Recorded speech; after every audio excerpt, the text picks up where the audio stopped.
Olá, pessoal, tudo bem com vocês? Aqui, professora Kessia Montezuma, professora de conhecimentos pedagógicos, de legislação educacional para os concursos nas carreiras educacionais, e você está no meu canal.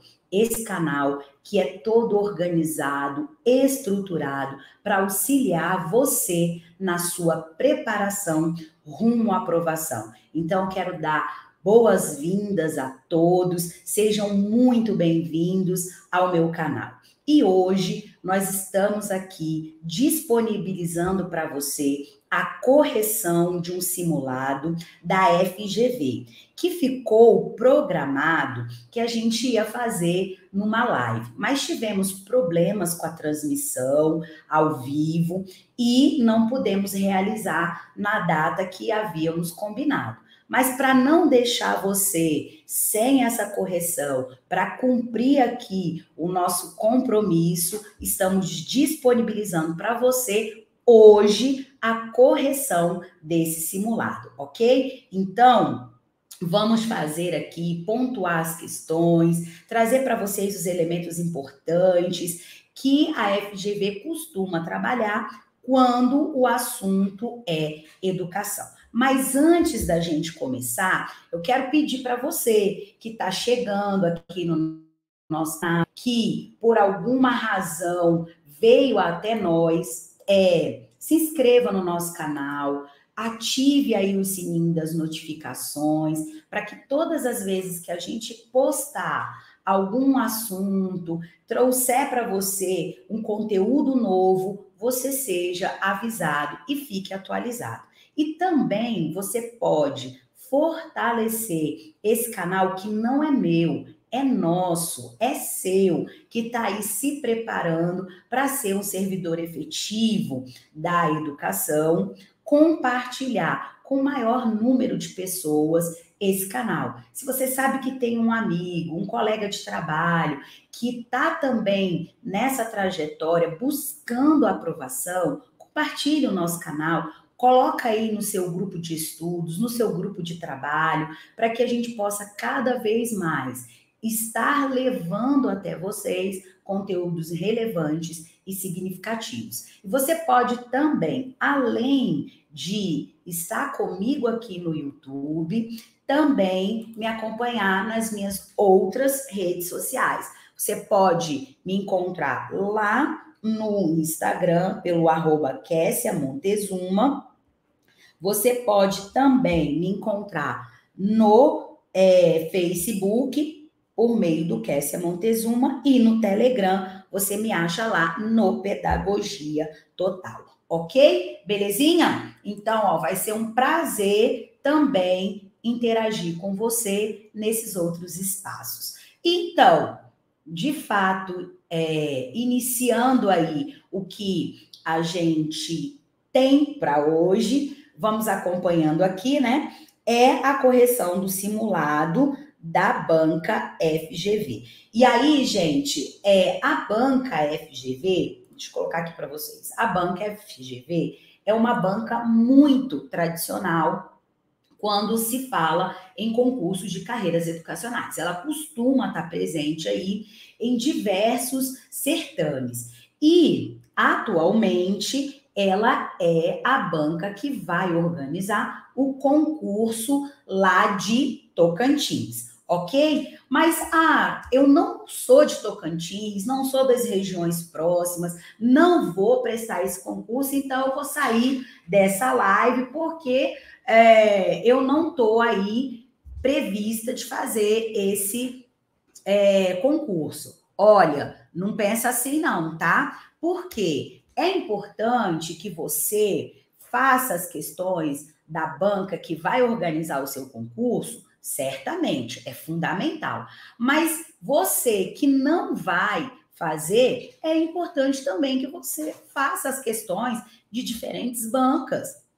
Por quê? Porque você vai treinar o seu conhecimento, você vai assimilar o conteúdo por meio de diferentes questões é fundamental. Não só fazer da banca que vai realizar o seu concurso, mas de diferentes bancas. Isso é muito importante. Quando eu estava me preparando para o concurso que eu ia realizar, eu fazia questões de diferentes bancas, isso era importante, porque eu assimilava o conteúdo, via como poderiam ser cobradas as questões, além, né, daquilo que fazia com que eu estudasse especificamente a banca que ia realizar o meu concurso. Então, não sai não, fica aí, porque de toda forma, sendo ou não sua banca, você vai estar aprendendo, tá bom? Então vamos lá, vamos para a correção do nosso simulado. Coloca aí, acompanha comigo na tela, vamos fazer as questões. E a primeira questão traz para a gente o seguinte: pau que nasce torto, morre torto. O ditado acima expressa metaforicamente uma certa abordagem quanto aos processos de aprendizagem. Essa abordagem é classificada como? E aí, amoras e amores, nós aqui estamos falando, e toda vez que a gente falar, né, dos processos de aprendizagem, de como esse estudante vai aprender, nós temos aí 3 principais correntes filosóficas, que é a inatista, a empirista e a interacionista.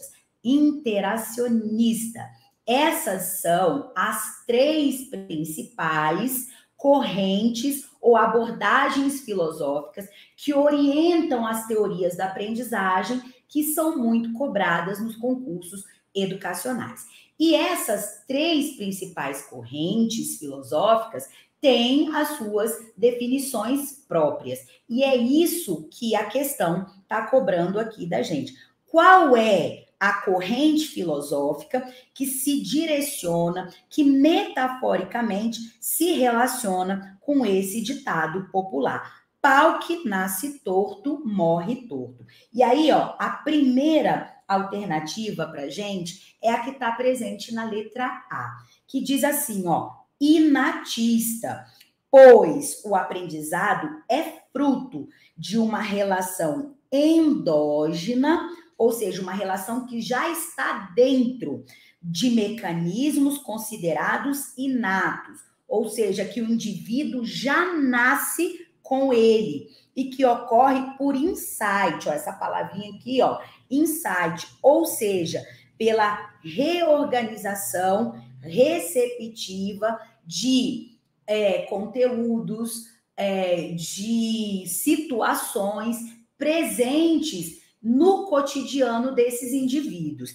E aí, ó, aqui nós já achamos o gabarito, ó, letra A. Você já pode marcar que é essa corrente filosófica que melhor ou que reflete, na verdade, esse ditado popular, pau que nasce torto, morre torto. O que isso significa, gente? Que o indivíduo, ele já nasce predisposto a aprender aquilo que vai ser apresentado a ele durante o decorrer da sua vivência. Não importa quais sejam os estímulos, quais sejam os conhecimentos, quais sejam as aprendizagens a ele apresentadas, não vai interferir naquilo que de fato ele vai aprender. Por quê? Porque ele já nasce dentro dele com a disposição ou a predisposição ao conhecimento que ele vai adquirir durante a sua vivência, a sua relação com esses conteúdos, ok? Então, isso é que fundamenta uma corrente filosófica inatista. E aí, só para a gente rememorar, a empirista é ao contrário. Esse indivíduo nasce como uma folha em branco e tudo que a ele for apresentado, ele vai ter a possibilidade de assimilar, de aprender, de conhecer. Então, o seu conhecimento vai estar relacionado justamente com aquilo que lhe for apresentado. Então, tudo que ele tiver contato, tudo que a ele for apresentado, ele tem a possibilidade de aprender. E a corrente interacionista, a corrente filosófica interacionista, faz justamente o quê? A relação entre essas outras duas correntes, que é a inatista e a empirista. É o equilíbrio entre essas duas. Ou seja, ele já nasce com habilidades, ele já nasce com predisposições genéticas para se desenvolver, aprender, mas, ao mesmo tempo, ele é apresentado a outros conhecimentos, a outros conceitos que podem também ser assimilados por conta das suas, o seu desenvolvimento cognitivo. Então, ela traz aí o equilíbrio, né, ou a junção entre as outras duas correntes filosóficas, tá bom? Então, é muito importante que a gente conheça quais são os conceitos que envolvem essas três principais correntes filosóficas do desenvolvimento da aprendizagem. Belezinha? Então, bora avançar. Questão 2. A respeito dos processos de ensino e aprendizagem, assinale V para afirmativa verdadeira e F para falsa. Primeiro item aí. O professor deve educar com base nos aspectos intelectuais, morais e afetivos dos alunos. E aí, galerinha, essa afirmativa está verdadeira. Quando a gente traz aí os aspectos intelectuais, são o que um professor Libânio chama de cognoscitivos.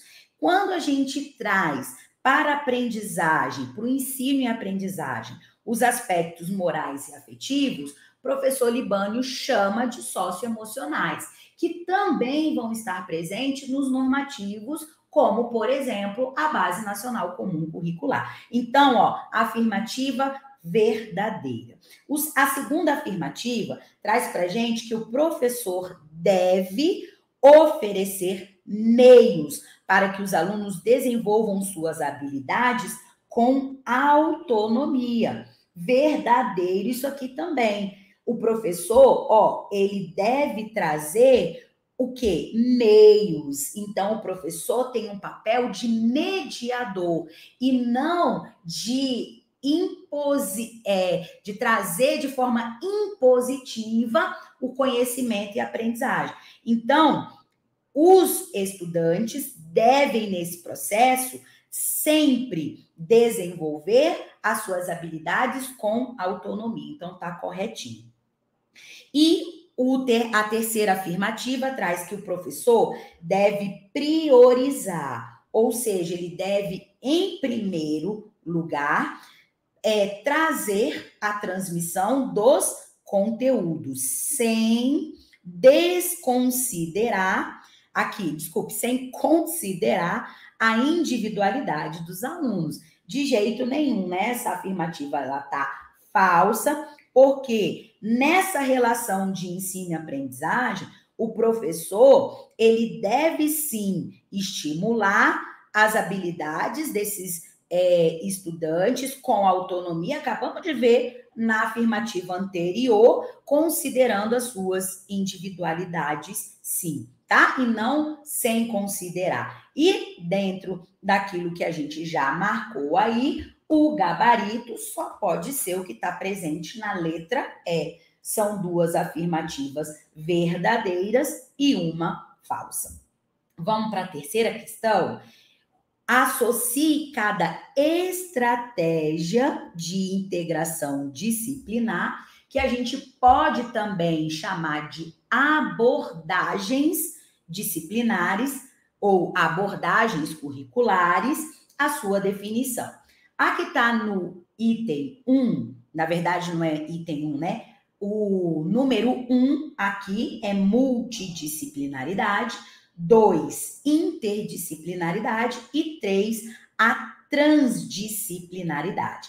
Vamos então aí classificar, associar os itens a essas 3 estratégias de integração disciplinar. A primeira, há uma relação, vou colocar, destacar aqui essa palavrinha, relação. Gente, ficou muito ruim aqui, né? Eu vou apagar e colocar melhor, tá? Há uma relação entre os conteúdos de 2 ou mais disciplinas para abordar um tema de maneira mais aprofundada.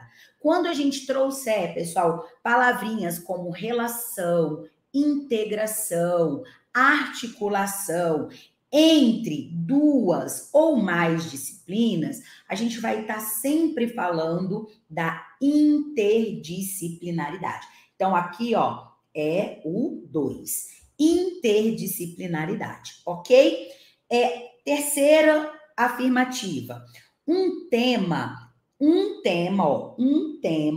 aqui já veio aqui, um tema é abordado por muitas disciplinas sem uma relação direta entre elas, entre essas disciplinas. Quando a gente falar de um único tema e muitas disciplinas sem relação, sem articulação, sem ligação, nós estamos falando da multidisciplinaridade. Então, aqui, vou colocar o número 1. E na terceira afirmativa, vem a seguinte expressão. É uma abordagem mais complexa, em que a divisão por disciplinas, hoje implementada nas escolas, deixa de existir. E aí, a gente está falando justamente da transdisciplinaridade, que está aqui como sendo a terceira opção. E aí, gente, por que ela é mais complexa? Porque os nossos documentos, os documentos que orientam os sistemas de ensino, eles já fazem essa divisão das áreas de conhecimento, dos componentes curriculares, já traz aí quais são as habilidades e quais são as competências que esses alunos devem desenvolver no decorrer de toda a trajetória educativa deles, especialmente na educação básica, que é o que a nossa área de atuação. Então, trazer para dentro da escola ou desconsiderar esses documentos legais já é mais complexo, ou seja, trabalhar todas as diferentes áreas de conhecimento sem que elas estejam organizadas epistemologicamente. Então, isso fica complicado na medida que os próprios normativos já estabelecem essa organização por disciplinas, por áreas de conhecimento, por conteúdos, competências e habilidades. Então, é um desafio a ser alcançado. E esse desafio que rompe com essa organização que já é estabelecida é o que a gente chama hoje de transdisciplinaridade, tá bom? Então, voltando lá na nossa questão, qual é a ordem correta das associações que nós fizemos aqui? Então, é o que está presente na letra B. Vamos conferir lá, 2, 1 e 3. Letra B, ok? Vamos para a quarta questão. Número 4. O currículo é sempre o resultado de uma seleção, de um universo mais amplo de conhecimentos e saberes. Seleciona-se aquela parte que vai construir precisamente o currículo. Afinal, um currículo busca precisamente modificar as pessoas que vão seguir aquele currículo. Se vai modificar, é porque busca o quê? A transformação. Em relação ao currículo, e a organização curricular, considerando o fragmento acima, assinale a afirmativa correta. Vamos lá, então, letra A. O currículo real E aí, ó, aqui é uma organização curricular que traz aí quais são as formas que o currículo pode se apresentar. Então, aqui, ó, o currículo real é aquele que se materializa, que se concretiza. Quando a gente fala de materializar, a gente está falando de tornar concreto dentro do espaço de sala de aula, com os professores, alunos a cada dia. E aí, ó, nessa aí, nós já achamos qual é a definição, né, de currículo real. É o que está posto aqui já na letra A, tá bom? Então, ó, vamos lá. Identificar, então, quais os erros das outras afirmações que fazem com que não possa ser o gabarito da nossa questão, tá bom? Então, vamos lá. Na letra B. As teorias críticas de currículo, aí nós estamos falando das teorias de currículo e não das manifestações, tá? Mas sim das teorias, aquelas que são mais amplas, que orientam que tipo de currículo um sistema de ensino ou uma escola vai adotar. As teorias críticas têm como destaque e ênfase, ó, destaque e ênfase os aspectos pedagógicos de ensino e aprendizagem. Não. A teoria que destaca, a teoria que dá ênfase aos aspectos pedagógicos é a teoria tradicional e não a crítica ou as críticas. Por isso, não pode ser o nosso gabarito. Letra C. O currículo formal, aí ó, é a manifestação do currículo. O currículo formal refere-se às influências que afetam a aprendizagem dos alunos e o trabalho dos professores, provenientes da experiência cultural de cada um. Aí, gente, por que não pode ser o nosso gabarito que está aqui na letra C? Porque essas influências que afetam a aprendizagem dos alunos e o trabalho dos professores, provenientes da experiência cultural, se chama currículo oculto e não currículo formal. Letra D. O currículo é um reflexo, é um produto dos processos de planejamento escolar, dando visibilidade ao planejamento participativo. Isso em que, por meio das ações descentralizadas, todos os segmentos da escola participam. E aí, gente, aqui a gente vai identificar o erro justamente naquilo que traz a palavra as ações descentralizadas. E não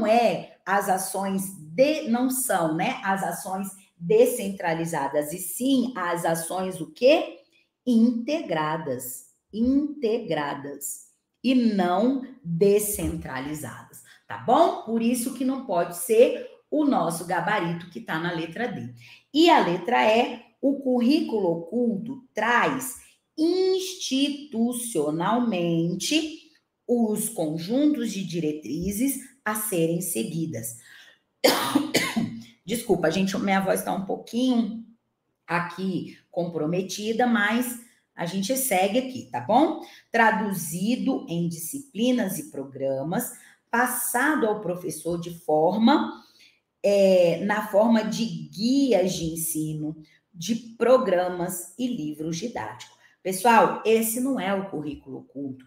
Esse é o currículo, é a manifestação do currículo formal, ainda recebe a nomenclatura também de currículo prescrito, de currículo estabelecido. Então, não de currículo oculto, tá bom? Então, por isso, não pode ser o nosso gabarito. E aí, como diz a expressão popular, tirando aqui a prova dos 9, identificando os erros das outras alternativas, só pode ser o nosso gabarito que está presente na letra A, ok? Vamos lá, questão 5. Historicamente, a função social, ok, eu vou destacar aqui, ó, a função social atribuída à escola depende das concepções pedagógicas dominantes e dos valores atribuídos ao processo educativo.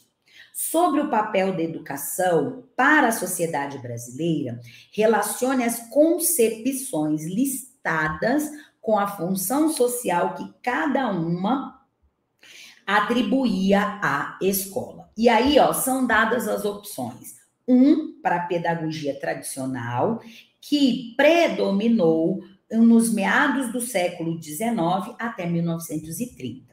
Pedagogia nova, que teve a sua predominância de 1930 a 1970. A pedagogia tecnicista predominou de 1970 a 1980 e a pedagogia histórico-crítica de 1980 em diante, inclusive tendo aí atualmente a sua predominância nos diferentes sistemas de ensino das escolas públicas.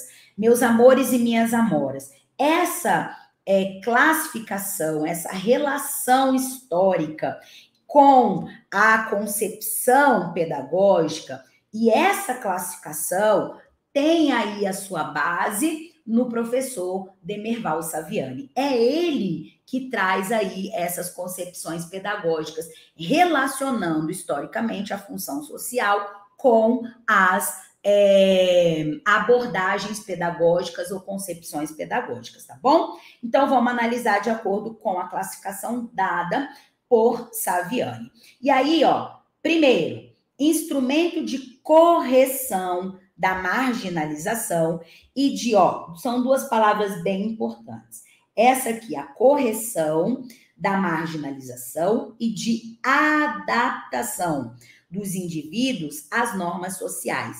Mas, olha o diferencial, respeitando as individualidades e incentivando a aceitação mútua. Quando a gente traz essas características, a gente só pode relacionar com quem? Com o número 2, que é o que está presente aonde? Na pedagogia nova, tá bom? Essa aí a principal característica dessa concepção pedagógica, de acordo com o professor Demerval Saviani, tá?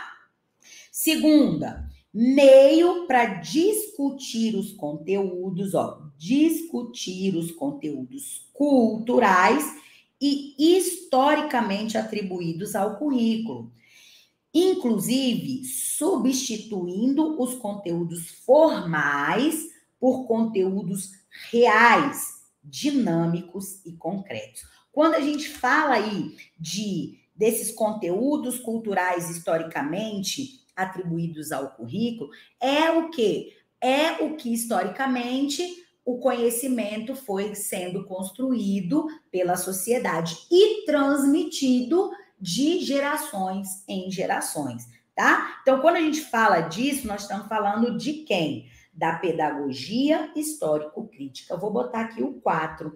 Quando fala dessa discussão, é não aceitar que esses conteúdos sejam verdades absolutas, que sejam incontestáveis. Não, eles podem sim ser transmitidos, eles devem ser transmitidos, eles precisam ser apropriados dentro do espaço de educação, especialmente a educação que é uma educação pública, gratuita, emancipadora, mas que não podem ser considerados como verdades absolutas, e especialmente que precisam trazer ou partir de situações reais e concretas. É pedagogia histórico-crítica.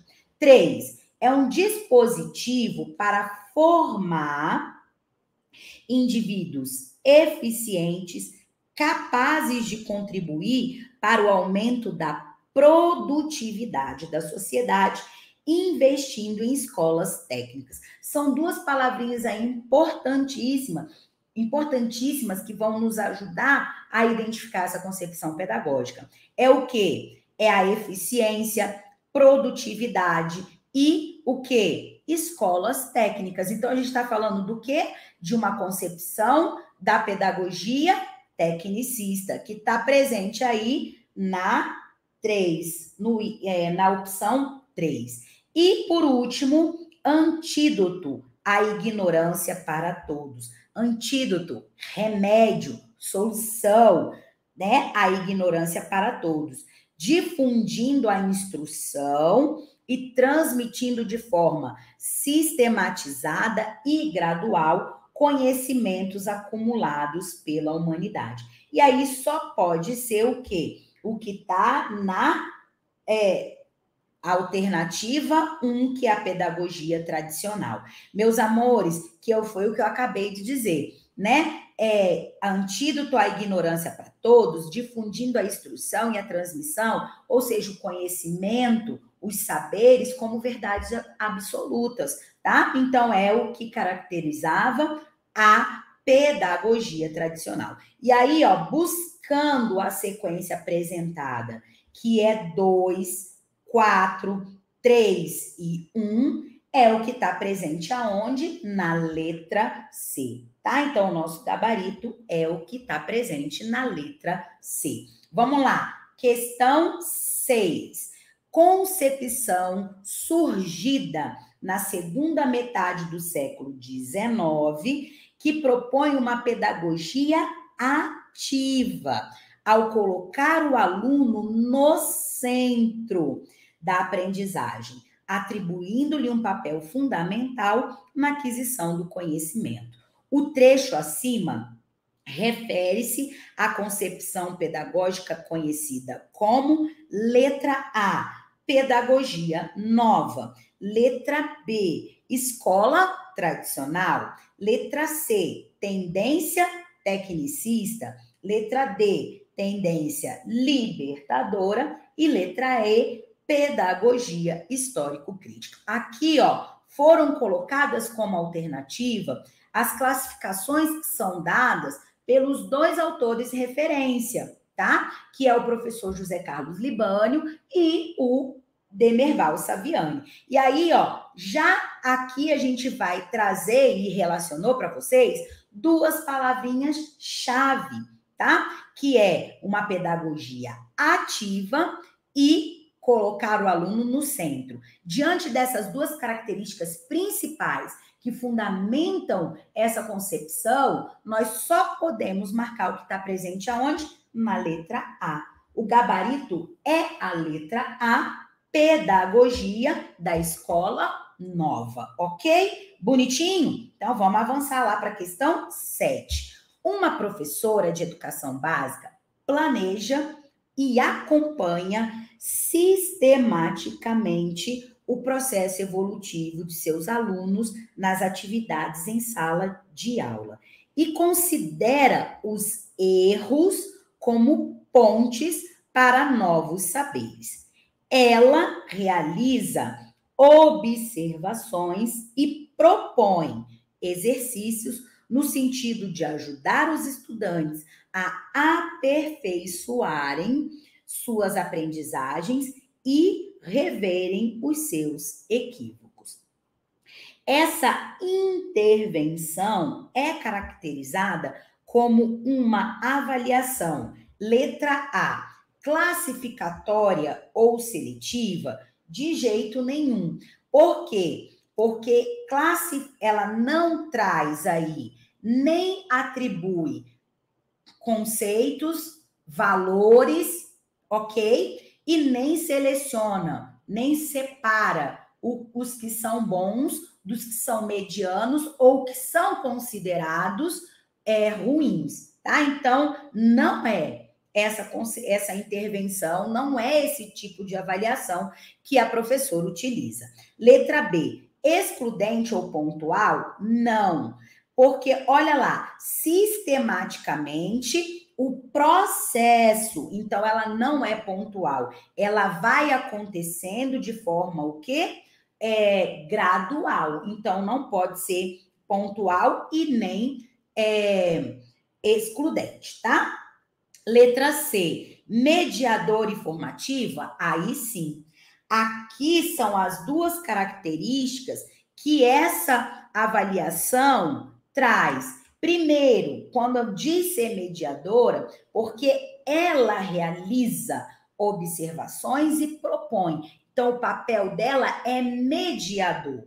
E ao passo que ela é formativa, porque ela considera os erros apresentados para que os estudantes revejam os seus erros e possam aí trazer a partir deles novas aprendizagens. Então, portanto, o gabarito é o que está presente na letra C, ok? Vamos lá. 8, questão 8. Sobre o IDEB, lembrando, o IDEB é o Índice de Desenvolvimento da Educação Básica. É esse índice que é a referência para o quê?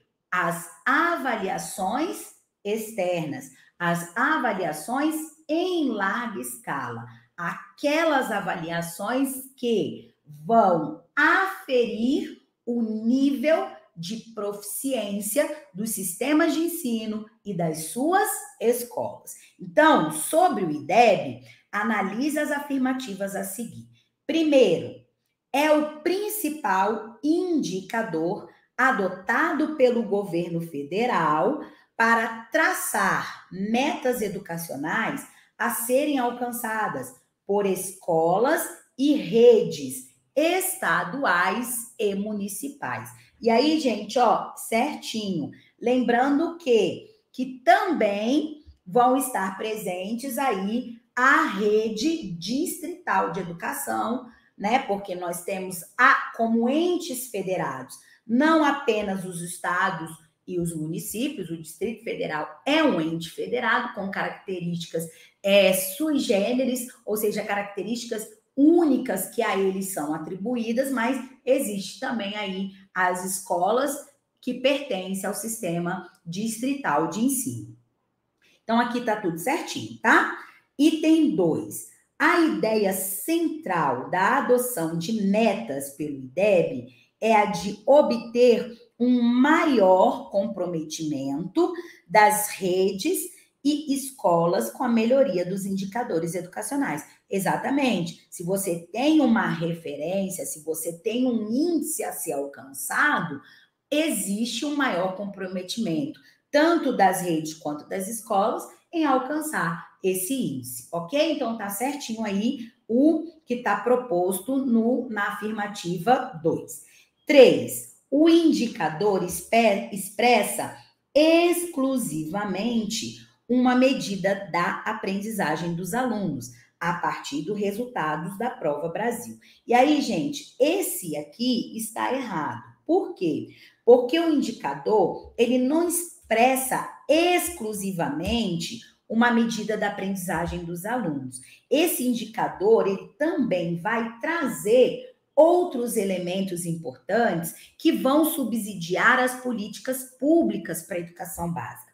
Que outro elemento é esse? O fluxo escolar. E o fluxo escolar, ele é medido por 2 elementos, que é o aluno estar na idade certa, dentro desse fluxo escolar, e também o índice de aprovação e reprovação desses alunos. Então, o IDEB não vai expressar exclusivamente a medida da aprendizagem, aquilo que os alunos de fato estão aprendendo, mas também o fluxo escolar. Então, por isso, esse tópico 3 está errado. Baseado, então, no que analisamos das afirmativas apresentadas, está correto que se afirma em o que está presente na letra C. Apenas 1 e 2 estão corretos, ok? Belezinha? Então, bora avançar. Questão 9. Planejamento é o processo contínuo e dinâmico de reflexão, de tomada de decisão, de colocação em prática e acompanhamento. Isso quem traz para gente como definição é Vasconcelos. E aí, ó, baseado a partir dessa concepção, é correto afirmar que o planejamento, letra A, se inicia com a elaboração mental antes mesmo de ser colocado em prática. É exatamente isso. Ó, aqui nós já achamos o gabarito. Toda vez, amoras e amores, que a gente pensar em planejamento, nós vamos estar fazendo o quê? Refletindo, discutindo, elaborando mentalmente aquilo que se deseja alcançar. Para partir daí, buscar os meios para colocar esse planejamento em ação, ou seja, fazer com que ele de fato aconteça, colocá-lo em prática. É exatamente isso que constitui o planejamento, tá bom? Então, por isso, voltando lá na nossa questão, é o que está presente aí na letra A. Por que as outras alternativas não podem ser o nosso gabarito? Vamos analisar? É a ação sobre o pensamento. Portanto, ganha forma quando ele é implementado. Não, tá? Ele vai ganhar forma já a partir das discussões, a partir das reflexões, a partir das análises presentes já lá no planejamento, tá bom? Então, não é ganha forma só quando ele é implementado, não, tá bom? Ele já ganha forma antes, ou seja, já lá nas discussões, nas reflexões e nas análises. Letra C, se completa com a avaliação, encerrando o ciclo iniciado na elaboração mental. Gente, o planejamento, olha lá no comando da questão, não é um processo contínuo, dinâmico, então ele não tem um fim, tá? Ele vai estar sempre em ação, sempre em movimento, tá? Então, não existe esse encerramento, porque ele é contínuo, ele é dinâmico. Letra D, é um ciclo que pode prescindir, ele pode dispensar de sua implementação, atendo-se ao plano das ideias, de forma alguma, né, gente? O planejamento, ele vai se materializar justamente quando essas ideias forem colocadas em prática. Então, ele não dispensa a implementação, ok? E letra E tem a prerrogativa da antialogicidade. Olha que palavra difícil, né? Antidialogicidade. Ou seja, ele é o não diálogo. Então, assim, o planejamento, ele tem a prerrogativa de não estabelecer diálogo, conversa. Ao contrário, né? O planejamento, ele pressupõe um diálogo, uma conversa, uma participação ativa de todos os sujeitos que estão ali inerentes a esse planejamento, tá? Então, por isso não poderia ser, ok? Então, aí trouxemos para vocês o gabarito e apontamos os erros das outras alternativas, tá? Vamos lá para a questão 10. Relacione os tipos de planejamento com as suas respectivas definições. E aí, número 1, o planejamento educacional, o número 2, o planejamento escolar, e o número 3, o planejamento de ensino. Vamos, então, fazer a relação com as afirmativas aí propostas? Primeira, processo contínuo, que considera a situação presente e as possibilidades futuras para atender às necessidades da sociedade e dos indivíduos. E aí, meus amores, nós só podemos estar falando do quê? Do planejamento educacional. Sabe por quê? Porque o planejamento, quando ele considera aí atender às necessidades da sociedade o quê? Que é uma sociedade mais ampla, que é uma sociedade o quê? Mais geral, com suas múltiplas determinações, com seus diferentes sujeitos, mas também considerando a individualidade desses mesmos sujeitos que compõem essa sociedade, a gente só pode estar falando desse planejamento educacional, tá bom? Aí, ó, segunda afirmativa, processo de reflexão, de discussão sobre a organização e o funcionamento da proposta pedagógica da instituição, ou seja, da instituição que é a instituição escolar. Então, se a gente está falando de um planejamento que é direcionado para uma instituição escolar e vai considerar a sua proposta pedagógica, que vai refletir a sua identidade, que vai refletir as suas características próprias, a gente só pode estar falando do planejamento escolar. Então, esse aqui é o número 2. Aí, a terceira afirmativa, processo de decisão cotidiana das atividades relacionadas com a situação de ensino-aprendizagem. Só pode ser, então, o planejamento de ensino, tá? É o que está no número 3. E aí, ó, considerando as nossas análises, as nossas marcações, 1, 2 e 3, só pode ser o que está presente aonde? Gabarito, letra A. Ok? Tranquilinho? Então, bora avançar. Questão 11. Sobre o projeto político-pedagógico, que é o que a gente chama comumente, carinhosamente, de o quê?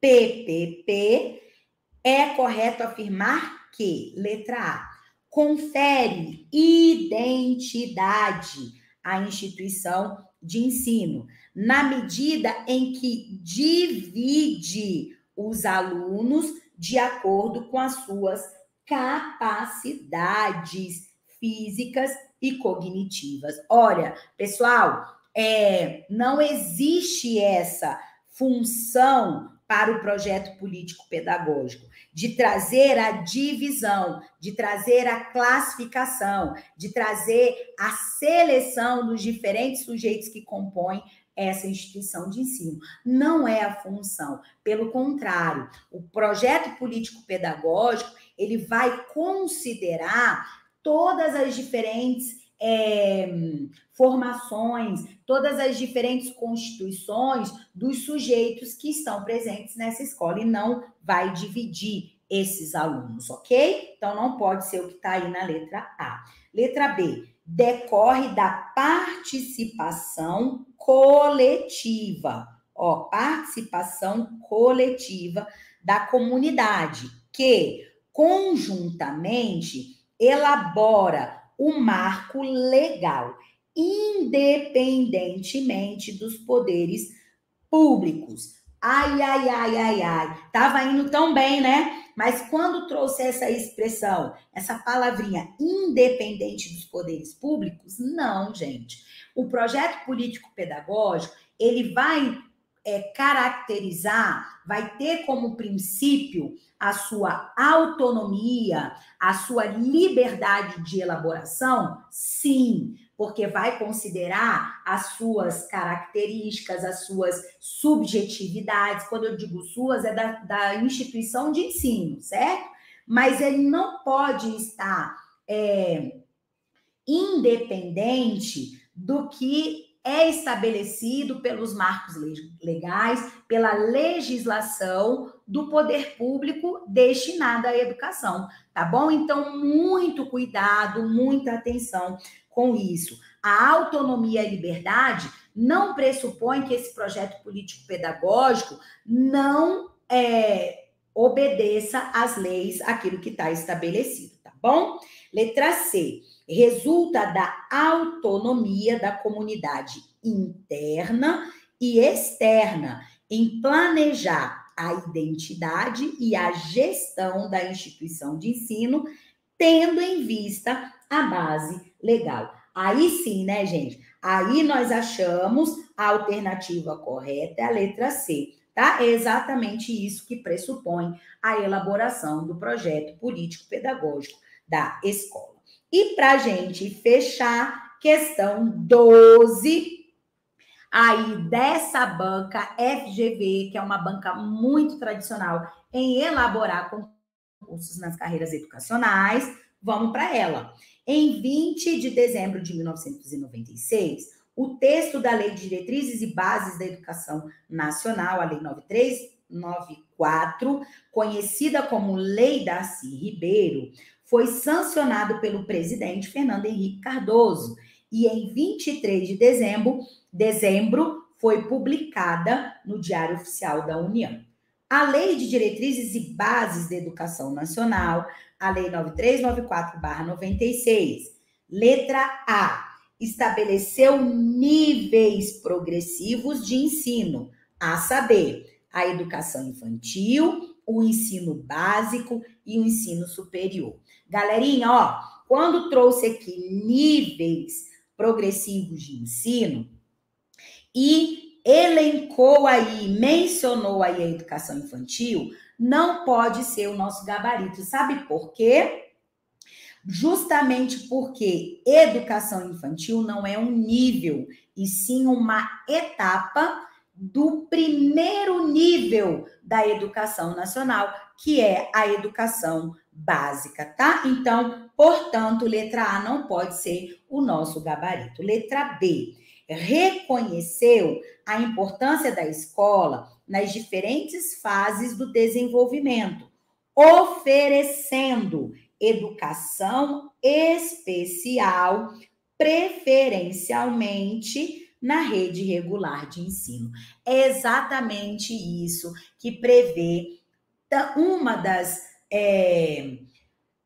previsões aí que a LDB traz para educação, tá aqui, letra B, certinho, tá bom? Ó, vamos ver o erro das outras alternativas? Ó, letra C, antecipou a matrícula das crianças no ensino fundamental a partir dos 4 anos de idade. Opa, nada a ver. Ao contrário, né? Estabeleceu que a matrícula das crianças no ensino fundamental seja a partir de 6 anos, tá? E não antecipou para 4 anos. Essa criança vai estar na educação infantil, aonde? Na pré-escola. Então, por isso, C está errado. Letra D, destacou princípios sobre os quais deveria ser ministrado o ensino. Isso é bem importante. Verdade, lá no artigo 3º, tá? As concepções pedagógicas serem adotadas também. Trouxe lá a possibilidade, pluralismo de concepções pedagógicas. E a verticalização da gestão, de jeito nenhum, tá? Trouxe aí o princípio da gestão democrática e não uma gestão verticalizada. E letra E, privilegiou a educação profissional, articulada ao sistema de ensino desde o fundamental e de forma integrada com a formação geral. Meus amores, olha só, a LDB, ela não privilegiou a educação profissional. Ela trouxe à educação básica a possibilidade dessa modalidade estar integrada a uma de suas etapas. E aí, não é desde o ensino fundamental, e sim previu aí a educação profissional articulada à formação geral, aonde? No ensino médio, e não desde o ensino fundamental. Então, aí foram os erros das alternativas da questão 12. E aí, amoras e amores, ó, nós finalizamos a correção do nosso simulado FGV, lembrando que, mesmo que você não esteja se programando, organizando para prestar um concurso que essa banca vai organizar, é fundamental que você faça, reveja, marque quais foram os erros, direcione o seu estudo para onde você está apresentando mais dificuldades, porque o ganho é seu. Não é direcionar ou não restringir o seu estudo é fundamental para que você se desenvolva dentro desse processo, tá bom? Então, foi um prazer estar aí com você, fazendo a correção desse simulado. Lembrando que o nosso canal está sempre trazendo conteúdos relevantes, temas de editais importantes que estão presentes aí nas carreiras educacionais, sempre visando o quê? Contribuir na sua preparação rumo à aprovação. Então, não deixe de se inscrever no canal, não deixe de dar o like nesse vídeo, se ele for importante para você. O like é fundamental aqui no nosso canal também, tá? E compartilha com o maior número possível de pessoas que você sabe que está se preparando, para que a gente possa cada vez mais estar trazendo aí esses conteúdos que contribuam na sua aprovação, tá bom? Então, bons estudos e nós em breve nos revemos numa nova oportunidade. Até mais!